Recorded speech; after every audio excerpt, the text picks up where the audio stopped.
امام الانبیاء صلی اللہ علیہ وسلم نے فرمایا کہ جب میں اور جبریل مسجد اقصیٰ میں داخل ہوئے تو یہاں تمام انبیاء کرام و مرسلین اعظام حاضر تھے۔ حضرت آدم علیہ السلام سے لے کر حضرت عیسیٰ علیہ السلام تک تمام نبیوں سے آپ صلی اللہ علیہ وسلم کو دیکھ کر اللہ تعالیٰ کی حمد و ثنا کی اور آپ پر درود و سلام پڑھا اور آپ کے افضل و خلق ہونے کا اعتراف کیا۔ جناب جبرائیل امین نے زندگی میں پہلی مرتبہ اذان دی، حالانکہ جناب جبرائیل علیہ السلام امام ہیں۔ معراج کی رات مسجد اقصیٰ میں امام ہی امام اکٹھے ہوتے ہیں۔ سارے نبی، سارے رسول اپنے اپنے امتوں کے امام ہیں۔ جناب جبرائیل فرشتوں کے امام اور ہمارے آقا صلی اللہ علیہ وسلم سارے اماموں کے امام ہیں۔ غور کرے، جس کا مؤذن جبریل ہو، جس کے مقتدی سارے نبی ہوں، رسول ہوں، اور امام کس شان کا ہوگا؟ مؤذن بھی بے مثال، مقتدی بھی بے مثال اور امام بھی بے مثال۔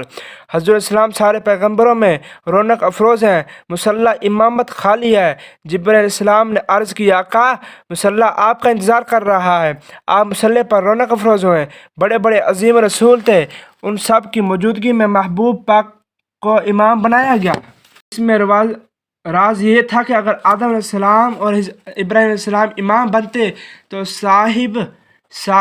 صحائف کی تلاوت کرتے، اگر موسیٰ علیہ السلام امام بنتے تو رات کی تلاوت کرتے، اگر عیسیٰ علیہ السلام امام بنتے تو انجیل کی تلاوت کرتے تو رات، اگر داؤد علیہ السلام امام بنتے تو زبور کی تلاوت کرتے۔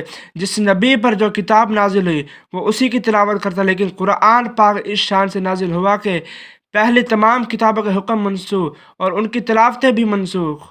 اس میں اشارہ تھا کہ آج اس کتاب کی تلاوت ہوگی جس نے ساری کتابوں کی منسوخ کیا ہے اور اس کو کسی نے نہ کیا ہو۔ وہ قرآن پاک ہے، جس پہ یہ اترا ہے، امامت وہی کرے گا۔ اللہ تعالیٰ کے بارگاہ میں جانے سے پہلے حضرت اسلام پیغمبروں کو نماز پڑھا رہے ہیں۔ ابھی نماز فرض نہیں ہوئی، نماز تو تحفہ معراج ہے۔ آپ نمازیں لینے جا رہے ہیں، لیکن نبیوں کو پڑھا کر جا رہے ہیں، یعنی سارے نبیوں کی امامت کا افتتاح امتیوں کی جماعتوں سے ہوا، اور حضرت اسلام کی امامت کا افتتاح نبیوں کی جماعت سے ہوا۔ ہر نبی اپنی امت کا امام اور ہمارے حضور سارے نبیوں کے امام۔